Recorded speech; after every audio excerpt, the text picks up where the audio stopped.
Hello everyone, আমার mini ব্লগে তোমাদের সবাইকে স্বাগত। এই ব্লগটা আমি স্টার্ট করছি মঙ্গলবারের সকাল থেকে। তো মঙ্গলবার ছিল বিশ্বকর্মা পুজো।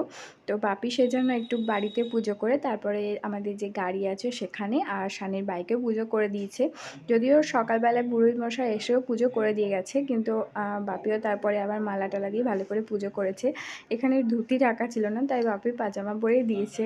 আর পোস্তকে নিয়ে গেছিলাম একটু বেড়াতে। সন্ধ্যেবেলায় আমরা গিয়েছিলাম একটু জুডিওতে আমাদের পুজোর বাজার টাজার করার জন্য। পুজো তো চলেই আসলো প্রায়, আর বাজার কিন্তু খুব একটা আমাদের এখনও কমপ্লিট হয়নি, কারণ আমাদের কলকাতায় এসে বাজার করার কথা, আর আমরা এই রিসেন্ট 2-4 দিন হলো এসেছি।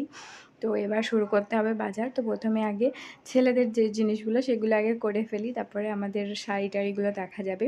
তো এই যে জুডিওতে চলে এসেছি। জুডিওর কালেকশনগুলো কোনো কথা হবে না, খুব সুন্দর কালেকশন থাকে। তোমরা যারা জানো তারা মানে জেনে থাকবে হয়তো। ছেলেদের কিন্তু খুবই ইউনিক ইউনিক কালেকশন থাকে, তোমরা